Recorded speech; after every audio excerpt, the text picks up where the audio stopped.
There are many styles of cold brewing coffee, but it is often traced to Japan, particularly Kyoto style cold brew, also called Kyoto drip or Dutch coffee.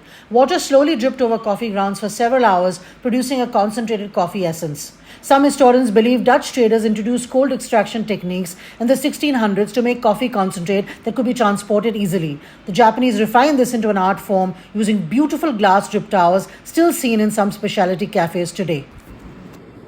I love to collect old coffee pots. I have a variety of coffees at home. I brew them in different ways depending on my mood, the weather, the occasion.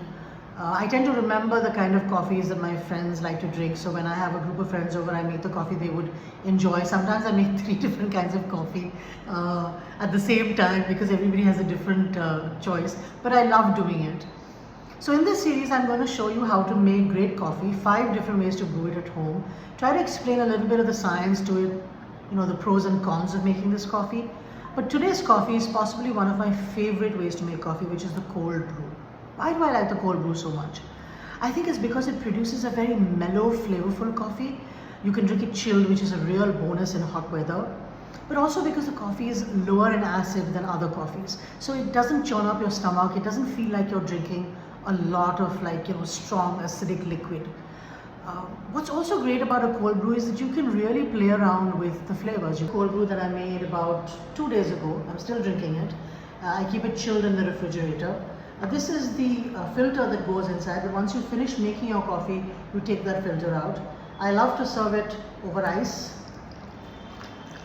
Look at the beautiful caramel color of this coffee. Cheers.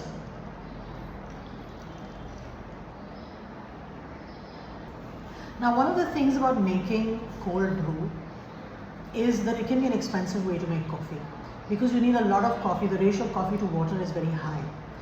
So I use so that I don't break the bank, I use like a medium quality coffee.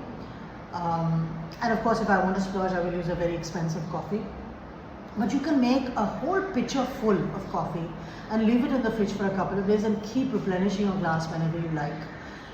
You can also play around with the intensity and the tones of the coffee by leaving the coffee grind in the coffee for varying amounts of time, 6 hours, 8 hours, 10 hours, overnight, 2 days, But always keep it in the fridge, especially in a hot climate like Mumbai, to avoid bacteria from forming. Always make your cold brew in the refrigerator, don't leave it outside. So come on, let me show you how to make this wonderful cold brew, and let's understand the mechanism and the science of it. Cold brew is a very easy coffee to make, particularly if you use this immersion method. You can buy this kit. It's very useful to have it from Amazon. It's quite inexpensive. It has 3 parts to it. The lid on top, to which is screwed the filter inside, and then the pitcher in which the brewed coffee collects. You need to remove the lid and then unscrew the filter from the lid. And into this filter, we're going to put in our coffee. The coffee you use to make this kind of immersion cold brew coffee is generally a very coarse ground, even possibly coarser than French press. This will prevent the coffee from escaping through the filter.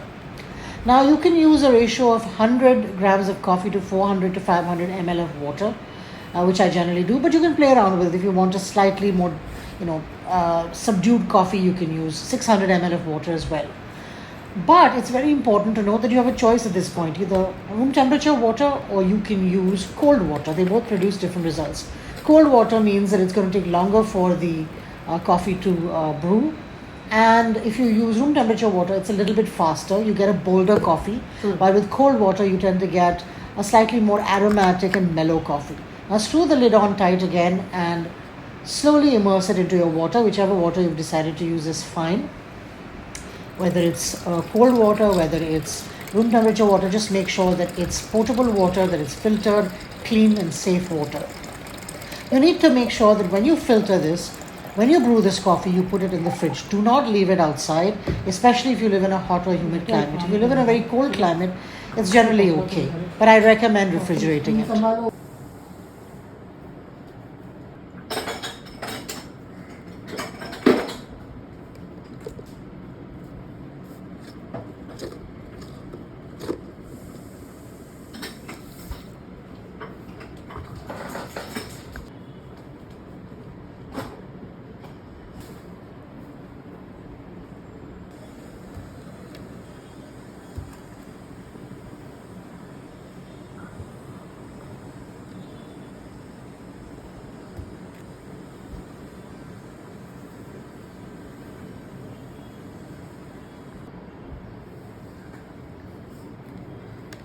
Once you've taken out your prepared coffee, unscrew the lid again and you can remove the filter from inside.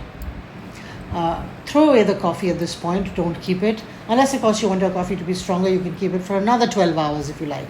But I generally don't use the same coffee for more than 2 days straight to brew coffee in Mumbai because of the kind of weather and climate we have. You can keep the lid on if you like, or while serving you can take the lid off. But I like to serve it over ice. Some people put a slice of lemon, a twist of orange. Some people have a sundowner, they add a liquor like rum to it. So many ways to drink this delicious cold brew coffee. I just like it as it is. Some people add sugar as well as milk to it as well. Entirely up to you. There are many options. I do hope you'll try making this cold brew. You'll find the recipe on my YouTube channel. Do make it and let me know how it turns out.